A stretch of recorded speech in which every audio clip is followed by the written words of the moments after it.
So today it's need of time to work on strengthening of our lung, and we should also improve the total lung capacity of our lung.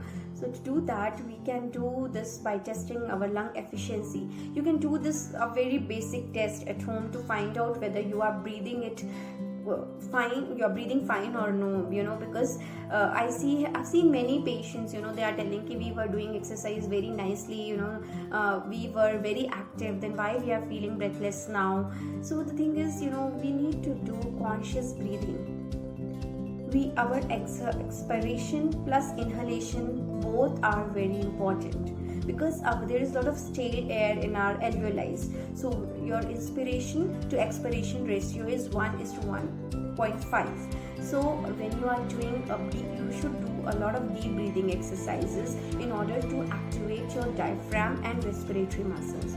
So I've seen a lot of patients, they do wrong exercises. So till now they were doing wrong exercises. Probably that's the reason they are facing a lot of difficulty in recovering. So my main focus today is whatever exercise you are doing, take an expert advice and do it properly. There is no benefit of doing superficial exercises. So therefore it's very, very important that you do your exercises properly, so that all your lobes get the proper air when you are breathing in, and you expirate also properly, so that you get the most benefit out of it. So today I want to show you a very basic exercise, okay, just to check your lung efficiency.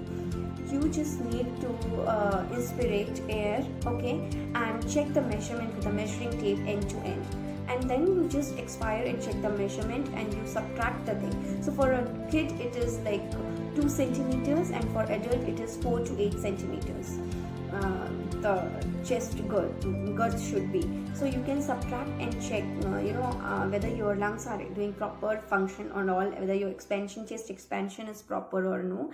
And also you can just put a hand over your chest and over your stomach and just do a conscious breathing effort and see whether you are doing it properly or no.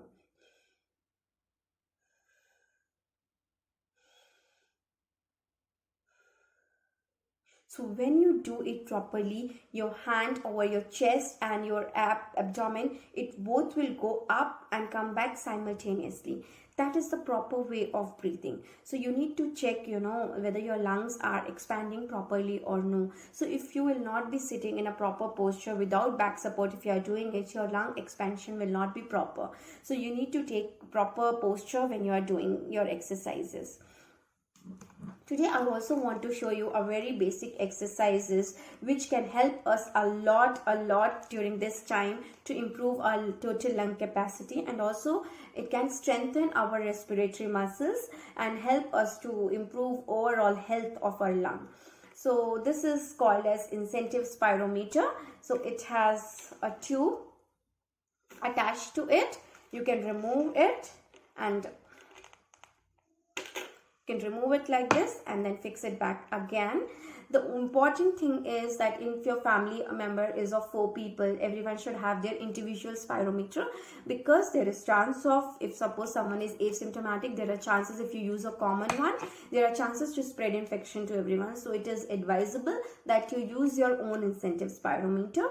So it has 3 balls, okay, and every ball has a lung capacity mentioned. It is 600 cc per second, 900 cc per second, and 1200 cc per second.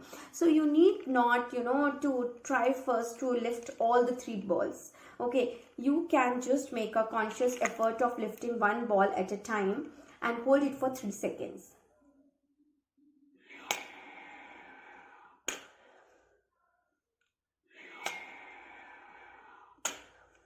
And slowly you need to increase your holding power. You can hold it for the count of 3 first, improve it to 5 and then to 10, and slowly you will see in few days that you will be able to lift all the 3 balls. So first you should target to lift 1 ball, then 2 balls, and then 3 balls, okay. So this is the way you use incentive spirometer to improve your total lung capacity. Thank you so much. Take care of your lungs. Be strong. actually take care of your overall health. Be strong and be safe. Thank you.